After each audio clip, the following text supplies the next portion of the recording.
out at sea. Let's introduce Major General Sanjay Soy. He's joining us here in the studios, and also Commodore Anil Jaisingh, submarine veteran, joining us here on the studios as well. Good afternoon to you, gentlemen.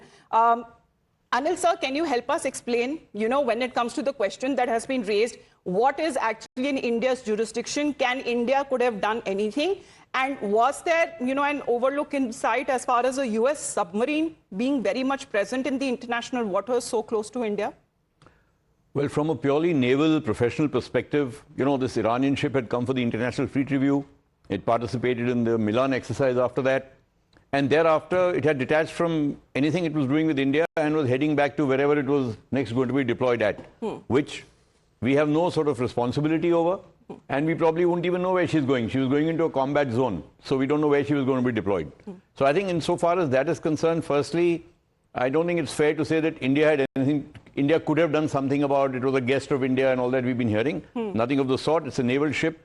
That was one part of it. The second part is, when these ships sailed for India, also there was US-Iran tension.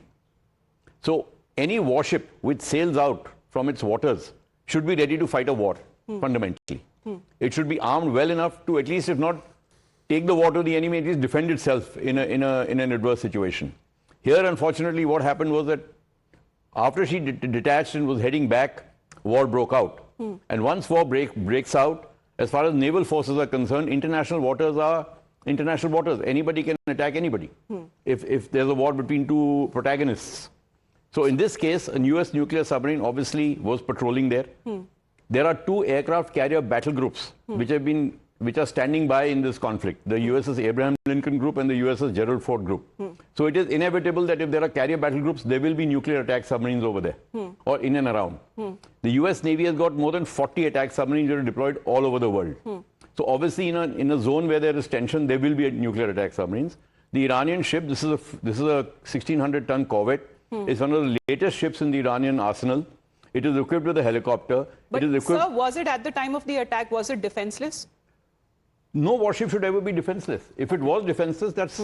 Because there are certain reports saying that because the exercise was being carried out and it was a guest of India, as you've been also suggesting, pictures were also shared by the Eastern Command. So while it was going back, was it in a position to defend itself?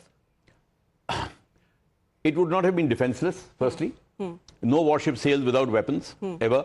And definitely not a few thousand miles away from its home waters. And here was a ship which was coming into an area at a time when there was tension. Either it should not have come at all and said, look, we are deployed over here, and so we definitely can't come for your International Fleet Review.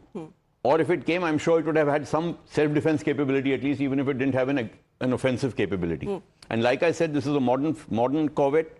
It has a helicopter, it has sonars, it has torpedoes. So it was definitely in a position where perhaps had it been, it should have been able to defend itself. Whether it was able to, whether it could have or not is a different matter. And it should have been alert to the fact that there could be a submarine threat. Nuclear attack submarines operate in the open ocean. Therefore, there are anti-submarine measures, anti-submarine evasive steering measures. We don't know if they were following any of those things or were they just doing a peacetime passage back to their waters. All right. Thank you for that update, sir, for better understanding of how things operate in the sea and international waters in particular. Let's get to another concern that is now being raised.